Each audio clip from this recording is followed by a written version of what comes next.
Hi, everyone. I'm Wing, one of the coordinators of the Fix Affairs. Thank you for joining us today with the Fix Affair at Home.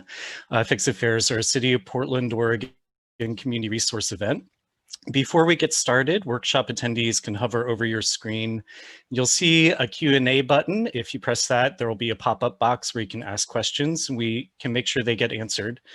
We're also broadcasting on Facebook Live, and we're watching that too. So if you leave a comment while we're live, we'll see it and make sure that question's answered as well. So with that, I would like to welcome our friend from Northwest Veg, Danielle. Hi. Well, so as Wing said, my name's Danielle. I am the outreach and volunteer coordinator for Northwest Veg. And just a quick little intro for Northwest Veg. We're an organization that focuses on creating pop-up spaces and time, most virtual now, to celebrate and educate all things veg related. So what I always kind of let people know, especially when we're doing cooking demos, and especially for a holiday focused cooking demo, is I really don't have, I don't care if the only interaction with a turkey leg you've ever had is on your dinner plate, or if you've never seen a turkey leg that's not attached to a turkey.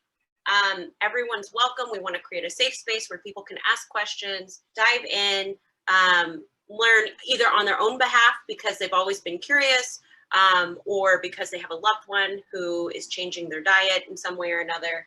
So absolutely positive space, here to celebrate and educate.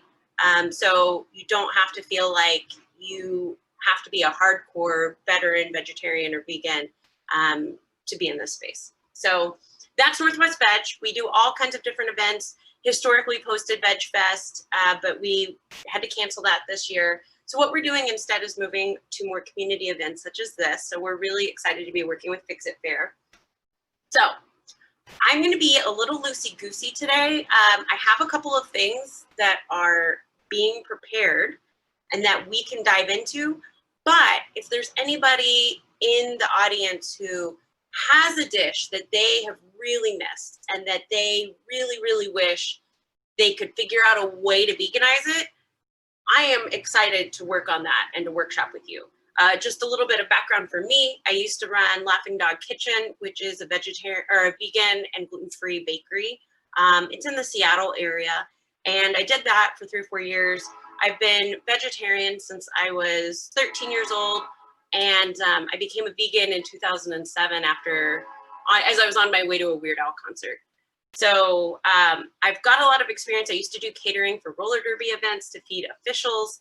Did that for about 5 years. So I have a lot of experience of tinkering with food, trying to figure workarounds, trying to bring some of my culture and history that comes with all of us with our food from our childhood, to figure out a way, how can I bring that to where I am today? And I'm really passionate about food restrictions as well. So if anybody's, trying to figure out some alternatives for gluten-free or corn-free or soy-free, absolutely feel free to ask those questions as well. But if we don't have anybody asking questions, I've got a couple of different things that we're going to do today. We're going to make a green bean casserole that has been veganized, and then also we're going to do a cheese ball dish. But again, I can absolutely put those on the back burner, literally, if anybody has any specific questions. But just kind of, again, doing a quick side note before I dive into the green bean casserole.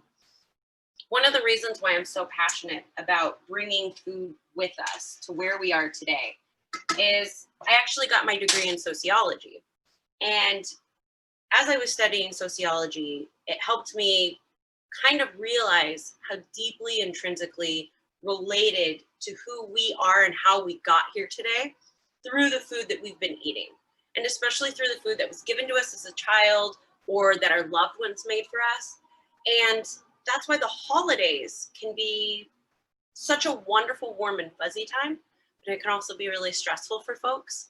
So I read a study once that was talking about how if you have 2 adults, it doesn't matter if they know each other or they don't know each other, and you have them stand up and talk about a completely neutral issue like the weather. And then you take the same to adults and you have them sit down at a table with food on the table, they don't even have to be eating it, and talk about that same issue, there's elevated stress levels in their blood. And so what that study was talking about was how, for whatever reason, even though we have a history of breaking bread with people and having that be hopefully as something to neutralize a potentially tense situation, what we're learning is that biologically we get elevated stimulation when we're around food. So when we think about mixing in, maybe seeing relatives that we haven't seen for a while, maybe relatives who have different views than we have, and we're going to put food in the mix with that. No wonder sometimes holidays can get stressful. So with that in mind, one of the reasons why some folks in sociology believe that food can be a stressor, or at least increase our stimulation, is because it is a physical, tangible, it's almost a time traveling device. It is a tangible representation of who you are, your thoughts on the culture that you are in right now, like your thoughts on your historical culture.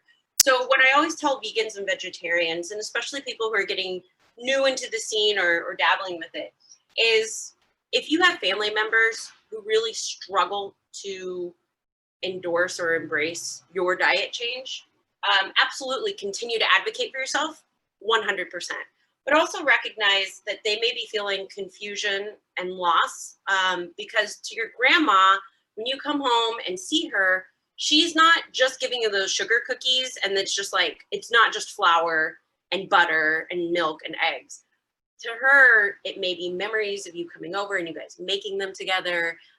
It may be her being so excited to teach you how to use the cookie cutters. She may have a lot of memories. She may be thinking about teaching her own daughter or son that. She may be thinking about her learning that recipe. So to her, it is that time traveling device. And when someone rejects that and says, I don't want that anymore, it can be painful for someone to transition from that, which is why if we can create a situation where we can bring that food with us into our new culture or our new space, that can really alleviate. And you can create a new tradition where you maybe are teaching grandma or grandpa some of these new recipes and some of the new ways to adapt things. So that's why I'm so passionate about modifying foods, figuring out how we can bring it with us. So I'm going to dive in with the green bean casserole. So for folks who are familiar with making the traditional green bean casserole, you usually have the Campbell's soup, cream of mushroom soup. And with that, there's a couple of different options. Obviously that has cream in it. So if you're not doing any dairy, that's going to be an issue. But Pacific Foods and Imagine, they both have mushroom broths that you can use. Pacific Foods, this is just a clear broth. This is what it looks like straight out of the box. Imagine Broth Foods, they do make a portobello bisque. It doesn't have any cream in it. It's just, I think, has a higher concentration and it's been reduced a little bit already. It's great. You're still going to need to reduce it to get that concentrated mushroomy flavor. But I found the mushroom broth on hand. So if I'm going to make my green bean casserole, I like to give myself at least a 2-hour head start because I'm going to want to reduce it. So that's what I've been doing here. I'll hold this up. You can see it's a little bit thicker. It's not as runny. I'm going to go ahead and pour it into this jar so you can see the difference also in the darkness. So this is the fresh out of the bottle, and this is what I've been reducing. So you can see this is so much darker. And what we're doing is, as you saw on my pan here, we've got that evaporation coming up. This is just the water evaporating out and leaving behind the mushroom. So I'm getting a really nice dark, this is going to be a lot more flavorful. Mushrooms aren't that flavorful in the first place, which is why you don't want it to taste like a gallon of water with like half of a mushroom blended in, because you want that cream of mushroom essence. So I've got my nice reduced cream of mushroom, or it's not cream yet, it's just reduced mushroom. So I put this in a pot. If you're in a hurry, you can use, I have like a wok light skillet, and that's nice too. The more surface area that you have, the faster it's going to reduce. But the reason why I'm not using a skillet is because it also can burn. So it's not getting that simmer going. You're not getting just evaporation. You're getting active cooking if you use too big of a skillet. You could, if you had to use a skillet, I would use a cast iron, something that's heavy, something that evenly distributes heat instead of it just shooting up from the bottom and scalding.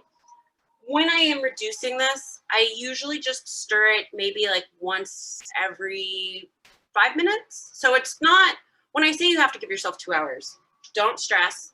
This isn't something that you have to give 2 full hours of your time to. It's in the background for 90% of the time. The other thing that we are doing when we're reducing it is we're unlocking more flavors. And then when at the last maybe like 10 minutes, if you were getting it really thick, especially if you're using the Imagine bisque, the portobello bisque, you're going to want to stir it because you're going to get that skin on top, kind of like what you get when you have a gravy. So you'll want to keep stirring it so your skin doesn't keep building, because what's going to happen otherwise is we've got the evaporation building up, we've got all of this water unlocking, but we have this like tension of the skin on top, and then it's just going to build a new layer and build a new layer. And then if you forget to come and stir it every couple minutes, every 5 minutes or so, you'll come over, and then all of a sudden there's going to be like a lot of skin on there. And you can work it back into it, but it's not the most appealing thing. So, so we've got our reduction. For the cream part, I like to use Tofurky sour cream. And there's a couple of other alternatives that we can use. If you are not in a place where you have access to Tofurky sour cream, you can absolutely use a couple of different things, such as you can cream it up with butternut squash soup. If you're looking for a very whole foodsy way, this is a great alternative. It's a little sweet, like most squash, so it is going to give you a slightly different flavor, but it is also going to cream up that mushroom, and it's not going to overpower it. So you can use a butternut squash to cream it up if you are looking for something a little bit low fat, less processed.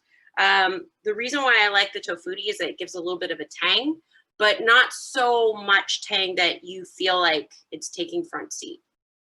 So it gives it a nice creaminess, plus it gives it a little bit of tang.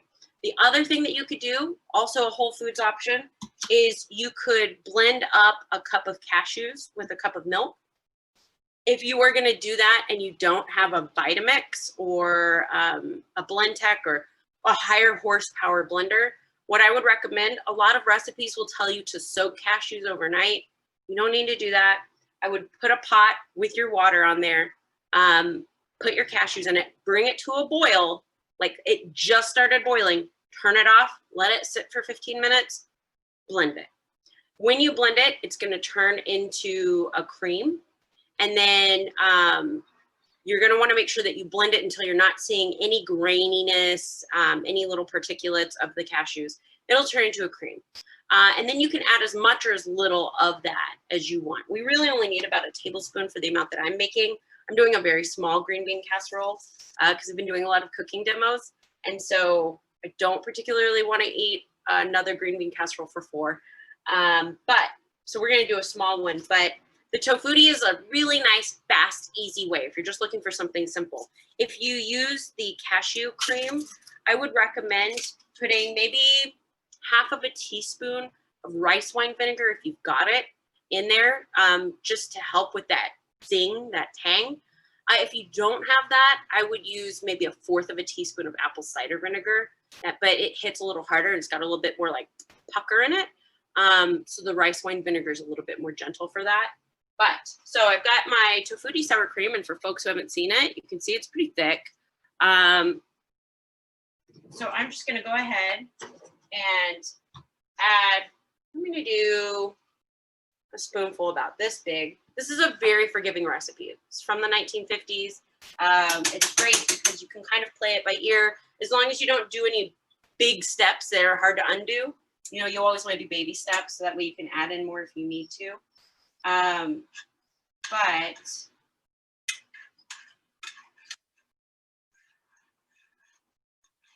all right, so you can see here, there we go. I've got it, it's mixing in. I'll actually pour some of it into this jar here as soon as I mix it in. You're gonna wanna, let me get my whisk actually. It's not the biggest deal if you still have chunks of your cashew or of your sour cream. It's gonna be fine, it's gonna break down in the oven. So don't worry, it doesn't have to be the smoothest. But I'll pour this in the jar so you can see what it looks like. So this is the, you can see it's got some legs on it now. It's really kind of sticking. And it should be that gray, right? This is kind of a grayish brown that we're used to seeing. And I'll show you the consistency here. Still pretty liquidy. That's not the worst thing. Everybody has different preferences when it comes to their green bean casserole. A lot of this is going to get absorbed with the onion crispies and the green beans anyways. I like mine a little bit thicker. So if you find yourself in a situation where you need to thicken it up, you're gonna wanna have on hand, and this is a great tool for anybody doing dairy and egg-free living, flaxseed meal. It's really important that you get whole ground flaxseed meal and not just flax seeds, because flax seeds are not gonna do anything. They look like tiny little baby apple seeds and they'll just sit in the water. They might soak up the water, and then you'll have like a weird oatmeal type consistency, but you're not gonna get a smooth result that you're looking for. So you always wanna make sure that you're using ground flaxseed. So again, just like with the sour cream, go small, because if you put in too much, you're gonna end up with a weird blobby brick. And that's gonna be difficult to undo. So I've got, this is 2 teaspoons here. I'm gonna do about half of that. And then I'm gonna set that back. I'm gonna whisk it in.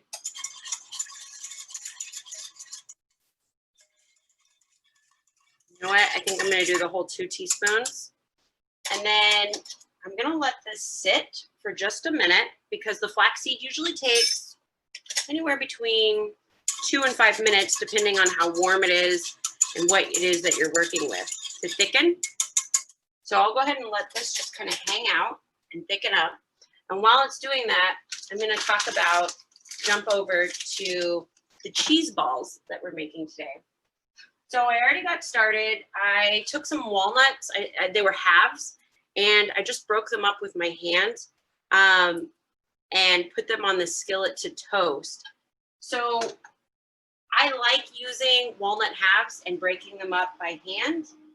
This is a great activity if you've got little kids and they want to help. It's time consuming, and little hands do it a lot better than big hands.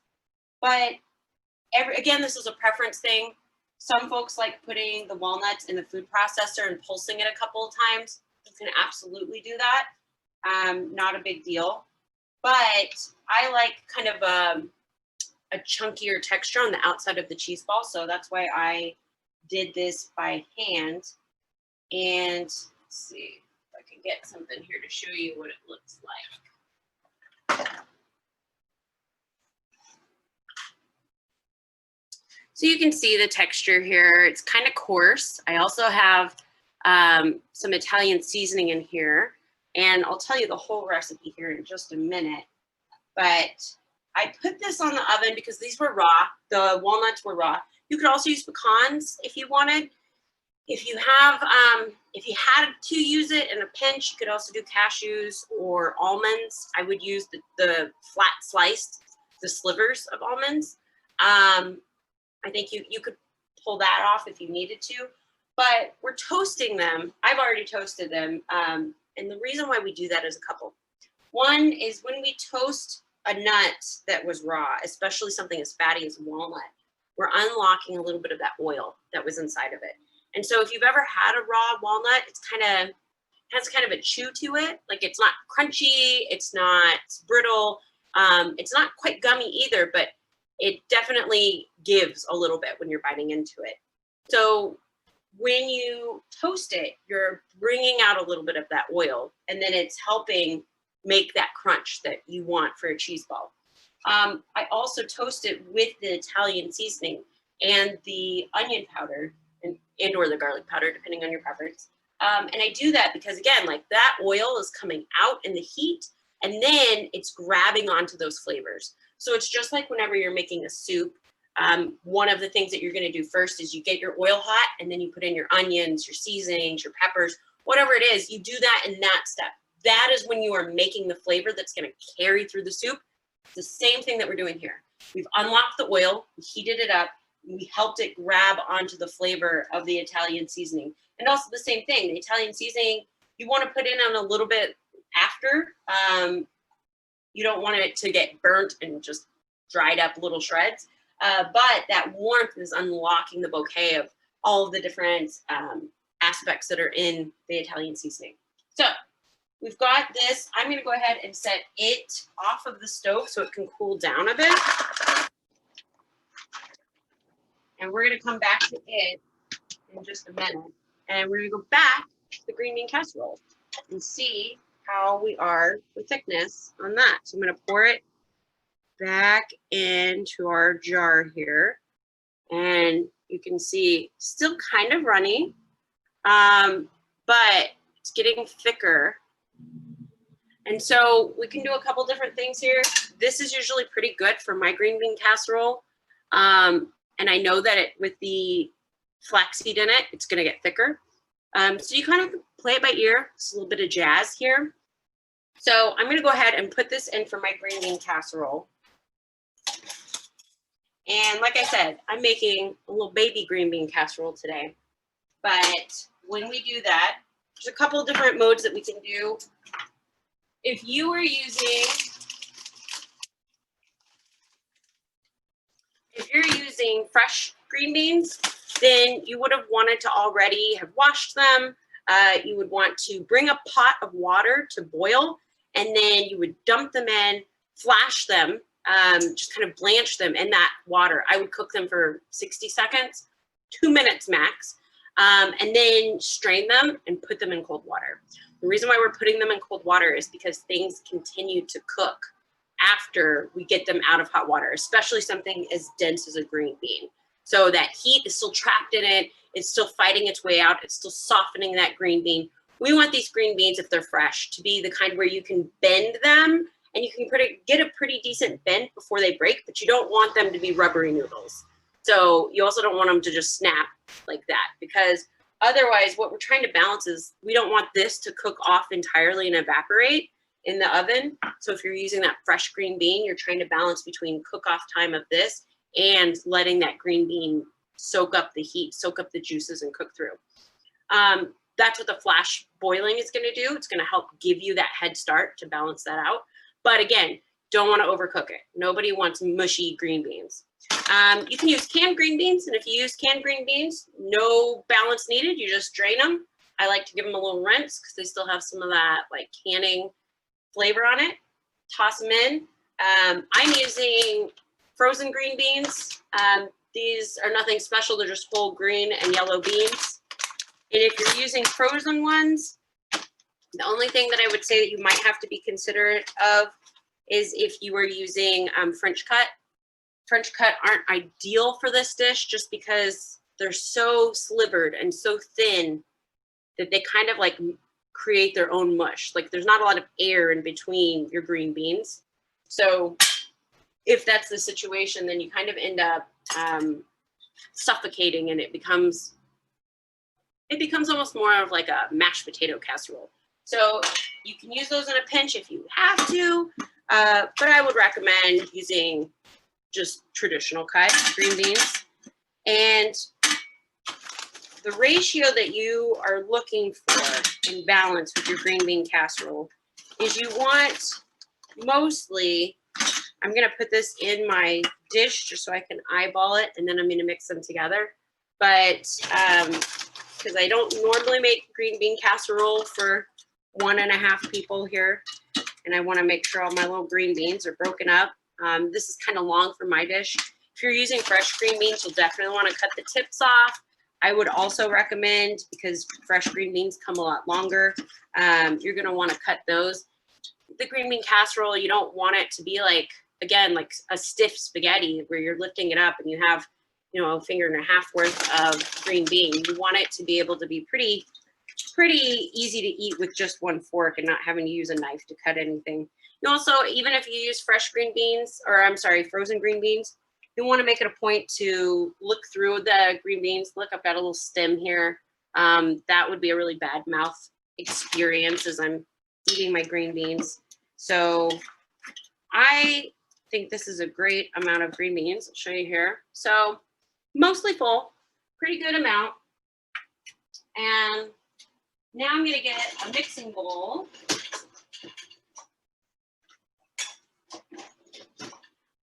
And I'm gonna take my green beans, put them in there. I'm gonna take my condensed mushroom, flaxseed, and sour cream. And then I'm gonna take the onion crispies. And again, this is all preference. Some people are here for the onion crispies. And other people, you know, it's just adding a little bit of texture, but they're here for the fresh green beans. But I use, if I was making a traditional 9-inch by 9-inch pan, I would use half of this for the first round. So I may use a little bit less because I'm making such a small amount. And then give it a good stir. And we want these onion crispies to be coated in this. We want the green beans to be coated in it. If they're not coated, then they're not, you know, the fat in the sour cream or the cashews. There's not as much fat in the butternut squash, but it's not going to be we don't need too much fat in this, but we just want to coat everything so that we don't have a dried up leathery green bean. And so we want to make sure that the onion crispies aren't going to get all black and charred while they're in the oven.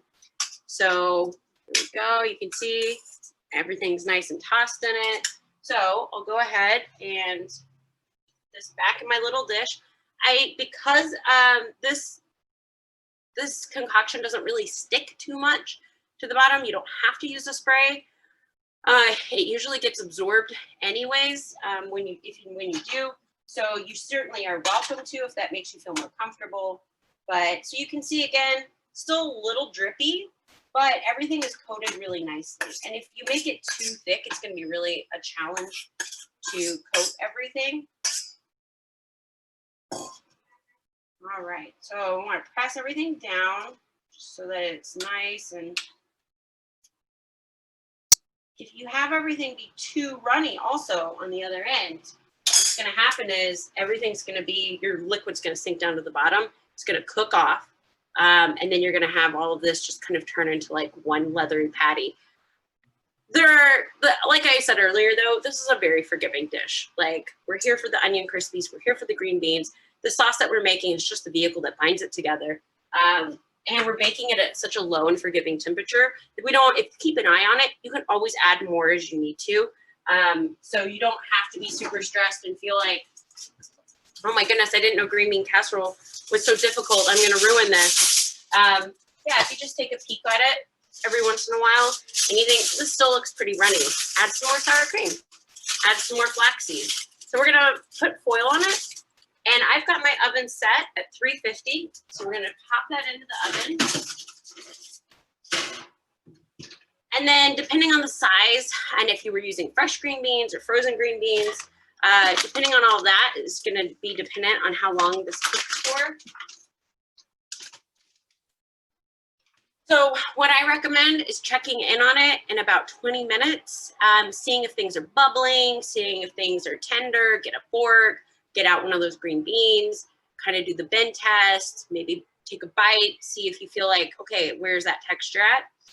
Once the green bean is firm but tender to the mouth, so like you don't hear a crunch, but you can feel the texture there, you're pretty good to go. So we'll check in on that in just a little bit. And while that is baking, we're going to move over to the cheese balls. Get this over here in the sink. All right. So cheese ball recipe. This is a really good example of something that is, well, in the green bean casserole as well. My mom made this cheese ball recipe when I was growing up. And it was definitely on my top list of things that I felt like I was going to miss as I was diving into eating less and less dairy and egg. There's no egg in this, but I was a big fan of cheese. And thanks to the technology of today, I can still be a big fan of cheese. So for this recipe, we're going to use 1 bag of mozzarella shreds. And that's assuming that you are using a bag this size. So I've got BioLife here. That's a great brand. I also have on hand, let me see if I can pull some of this out here. I also have Daiya. So if you're looking for something that's going to be accessible, that you should feel confident that you'll be able to see if you just run into Safeway, Fred Meyer, something like that, Daiya is pretty prevalent. There are some folks out there who have very strong feelings about not liking Daiya. They don't like the texture of it. I'm not one of those people. I think it tastes fine. I think especially it tastes fine when it's got seasoning and nuts and I'm putting it on a cracker. But if you're looking for an alternative, BioLife, very much beloved in the community. And really any shredded mozzarella. You could also buy like a Miyoko's and do your own mozzarella. I would find that Miyoko's can be a little wet though. Miyoko's mozzarella is kind of like the kind of mozzarella you would put it on a Neapolitan pizza. So it can be a little soggy. You could probably put it on like a nice rag or something and dry it out. I haven't ever made that, but the flavor of Miyoko's is really good. But these two are very accessible, so you should be able to find them wherever you go. Now I'm gonna put the rest of my cheeses up here. So you're gonna use 1 bag of cheese. And then you're also gonna use a 12-ounce, or I'm sorry, an 8-ounce container of, I usually use Tofurky Tofurky cream cheese. Again, this is the Tofurky brand. It looks very similar to this, but it's in a smaller container. It says cream cheese. I wasn't able to get my hands on that this time. So I am using spread cashew, chives, and garlic, soft cashew cheese. You could use your own cashew cheese if you wanted, if you're going for like a really hardcore Little House on the Prairie Whole Foods approach. You could absolutely make your own cashew cheese. But if you're somebody who's just looking to whip something up to take to a future safe event or to wow yourself for your immediate household, for your holiday meal, this will do great.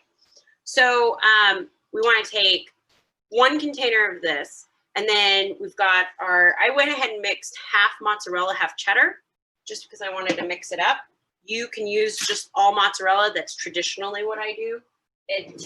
You're gonna probably want to stick to mostly mozzarella, which is what I did, just because cheddar can have a distracting taste. If you were gonna make like Mexican flavored and maybe put some taco seasoning, some cayenne, then I would probably use more cheddar. Or if you were going to put like pimentos or anything that's like a strong flavor. But since we're really here to kind of highlight and elevate the garlic and the Italian seasoning, then mostly what we're going to do is focus on mozzarella. So if you're using the Tofurky cream cheese, you're going to want to get it out about 45 minutes before you make it to get it to room temperature. It's a pretty firm cream cheese. This culture cheese is a lot softer. So you can see this is the texture we're looking for. It's very soft. So I can go ahead and add that in.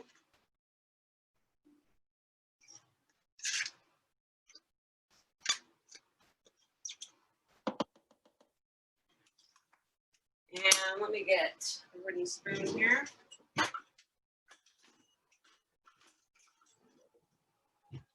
So we just mix this up, and sometimes I put in a little bit extra Italian seasoning. If I feel like I'm going to be pairing this with a strong cracker. I'm not going to do that with this one, just because this is garlic and chives flavored cheese. So I feel like that's going to be flavorful enough. And the nice thing about this, unlike cake or cookie batters or muffin batters, you can't overmix this. So if, again, you want to have a little kid help with this, this is great. The damage that is done if you undermix it, not that bad. So you just mix it up, and you can see here, like I've got almost like a nice ball forming already. Sometimes I want to cut through there and make sure that I don't have like just a little bit of cream cheese and a big ball of dry shredded cheese. So we just want to make sure it's spread evenly throughout. It's looking pretty good though. So I've got it all well blended. Now I've got my walnuts and Italian seasoning. I'm going to give it a little mix because the Italian seasoning really likes to fall down to the bottom. And let me grab right here.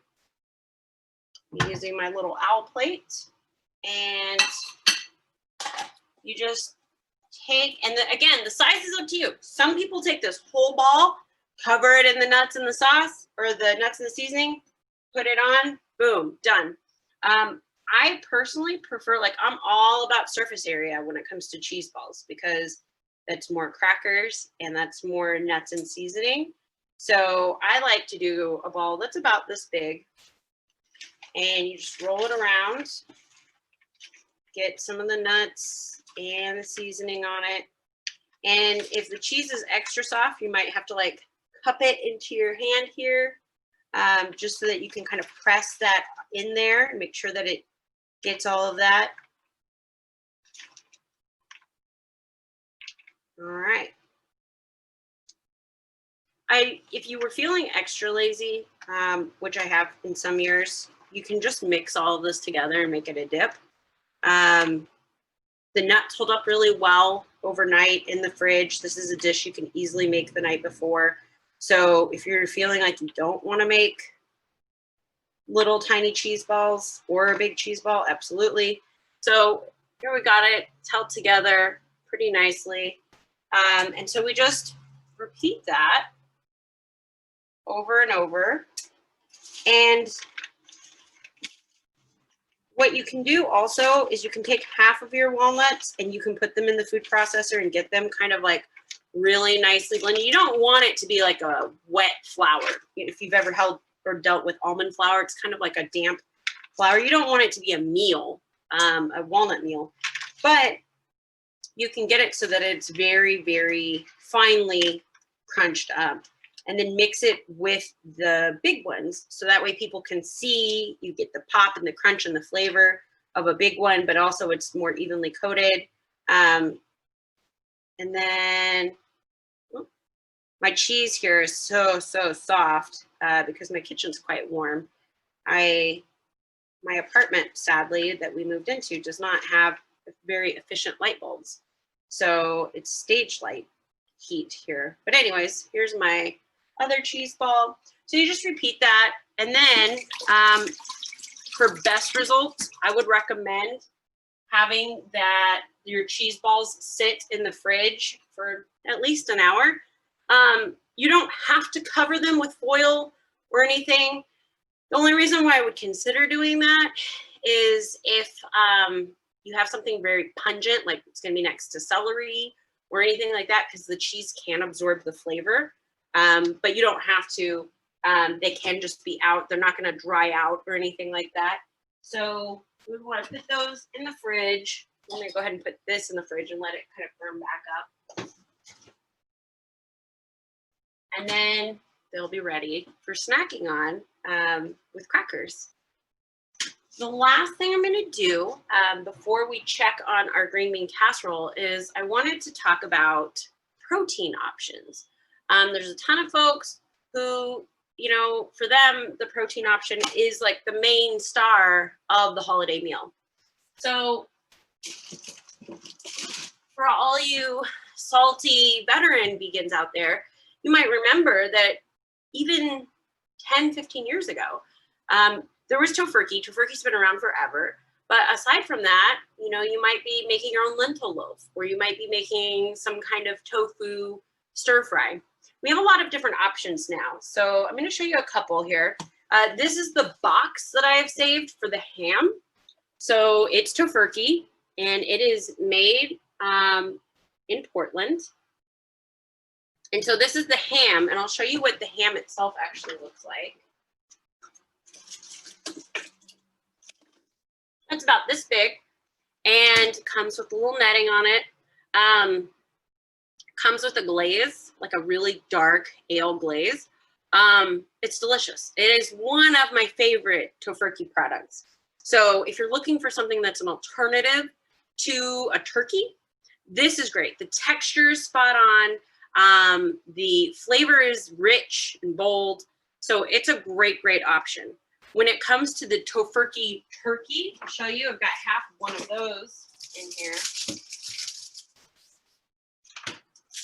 So the box is very similar, but the Tofurky Turkey, it's pretty much the same size. I've cut one in half from another cooking demo.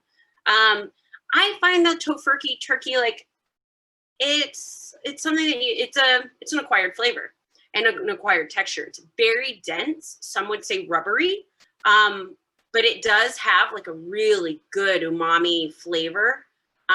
It's not too salty. It's not too briny. Also, you can see here, they come with stuffing. So it's like a wild rice stuffing, mostly that. There's a little bit of some gluten-y stuffing in there. But so the whole thing is about this big. And then you've got a ring of meat with the stuffing on there. It's a pretty low maintenance option as well. You just basically defrost it. And then you make your own base out of broth, oil, soy sauce, a little bit of whatever seasoning you want. So those are two of the main options. I'm going to show you just a little bit of some other stuff that's off the beaten path if you're looking. So there's also Field Roast, has made a couple of different options. There is a Field Roast Celebration Roast, and it can be rubbery in an entirely different way. It has a little bit less oomph in the mouthfeel, and I wouldn't say that it has a meat flavor. It has just a very positive, good tasting flavor. But this is the Kraut, the hazelnut and cranberry roast. So you can get these at quite a few places, Whole Foods type places.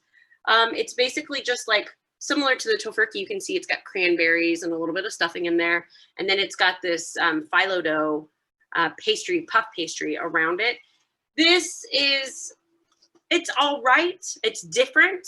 I do feel like it gives it a more festive air. You do need to let it thaw for 24 hours in the refrigerator as well. And this one is a little bit heavier. It's a little harder to defrost quickly if you forgot. The Tofurky, you can do a couple workarounds, but because this one's got that raw dough on the outside, and if you've got a stodgy oven that isn't always playing by the rules, you're gonna want to maybe avoid this because you'll burn the outside of your dough. But if you have a good solid oven, you'll be in good shape.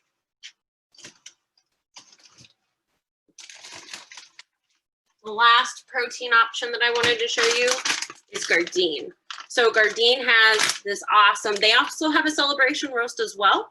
But for this year, if you're not cooking for a lot of people, which hopefully you aren't, this is great. It's just this tiny little turkey roll. I'll show you what it looks like. Look at this cutie. It's like a baked potato. So it also has some stuffing. It has actually like what I feel is like the most diverse stuffing. There's a little bit of celery, a little bit of cranberry in there. And then it's got this nice breading on the outside. And it comes with gravy packets for enough for each roll. So these are great. They don't take up a lot of freezer space. It's very easy to cook. If you have only one person at your table who's going to be eating this, instead of, maybe picking something that's not their favorite, but you bought a whole log of, this is a great option. If you happen to be somebody who doesn't like stuffing or you just want the protein and not anything in the middle, Gardein does also make turkey cutlets. So that's a really great option that you can do as well. So for the last couple minutes here, I'm going to go ahead and check on our green bean casserole.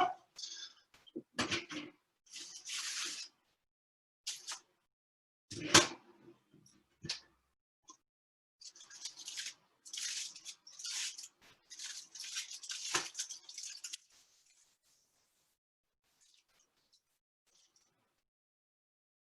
let's test the bendiness here. We're getting a good bend. Ooh. So this is still a little frozen, so I would cook it for maybe another 15 minutes. I'm gonna give it a quick stir so you can see the texture here.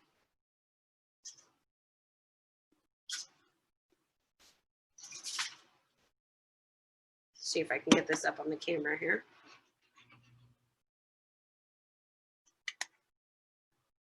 So you can see our stuff has really gotten absorbed. And so it's sitting very nicely. It's cooking in, but our green beans are still a little cool in the middle. So we've got it so that they are bending, but they're still frozen. So they're in the cool phase right now. So we would want to go ahead, bake these for another, like I said, maybe 10 minutes. But if these were done and we were ready, we would take the foil off, and then we would top it with more of the French's crunchy toppers. Put it on the top, keep your oven at 350, and then just put it in. And what we're doing at this point is we're basically just heating the crunchy toppers. We're letting a little bit more moisture escape out of this, so it's gonna be that last rush to kind of thicken things up. Right now, that's what the foil's doing right now, is it's keeping the moisture for the most part locked in. Same thing with what we do when we make lasagna or any other kind of dish where it's like bake covered first. You're basically heating things up and letting stuff cook in the sauce. So if you want to keep the lid on so that way the sauce isn't evaporating, you don't want to be reducing like what we were doing for the mushroom stuff earlier. So that's why I'm going to pop this back in with its lid on, or with the foil on. But if it was done, we would take the foil off, top it with our crunchies, and then I would bake it for at most 7 minutes, anywhere from 5 to 7 minutes, because we're browning our crunchies and we're letting that final burst of moisture kind of get absorbed and evaporate out. So you can go crazy with the crunchies on top. It's just like, that's what that is the crowning glory of our green bean casserole. And also, if somebody doesn't like green, the crunchies, they can always move it aside. But you don't want these to burn, because then it does dictate the flavor that we had on it, which is why I would check on it at 5 minutes. And then if you feel like it needs a little bit extra, you can leave it in for maybe another 2 minutes. Then we would get our dish out and we would set it on the oven and we would leave it alone for at least 5 minutes. And similar to other dishes that you might be familiar with, lasagna being one of them again, now that we had that final burst of evaporation, we let it set and things are calming down. That stuff that was when it's heated up, it was in a more liquidy state. So now it's cooling down, it's gonna be solidifying. So that way, when you cut your lasagna and you lift it up, it doesn't just leak all of the sauce and the cheese. Everything's kind of coming together and congealing. And that's what we're doing here. And we're letting those green beans kind of get to a finished state. We're letting our mushroom sauce kind of cool down and congeal into a nice, firmer texture. So that way, when we scoop it up, it isn't just, everything is just releasing. So that's what we would do for our green bean casserole. And then after we let it set for 5 minutes, ready to serve. So that's my cooking demo.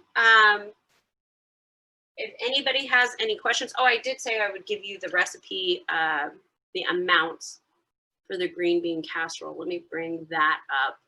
So if you were making, let me get out the pan for, if you were doing like a 9 by 9, or I'm sorry, this is an 8 by 8 cooking dish. Probably I would have used that entire green bean amount.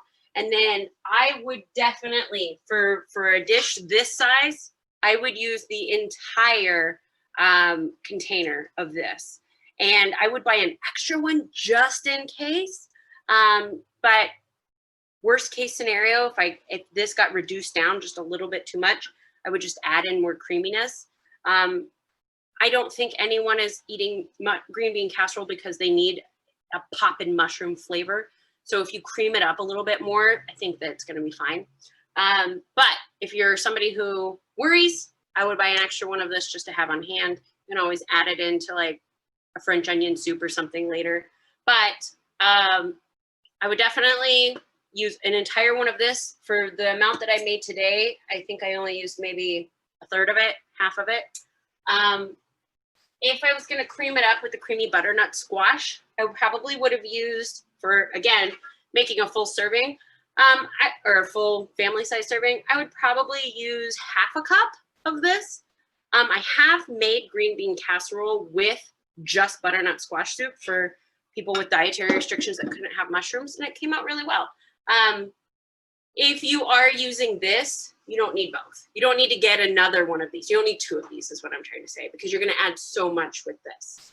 And the same if you up to you if you wanted to extra cream it up with your cashews. So I would use one of the mushrooms. You're going to use half of this for the mix-in and then half for the topping.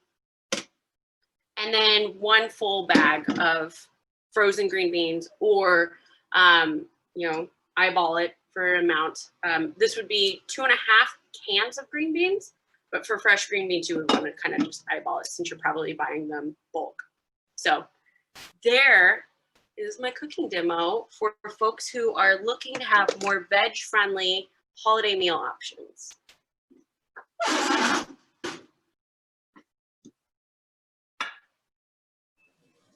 Danielle, thank you so much. Yeah, my for joining pleasure. us today.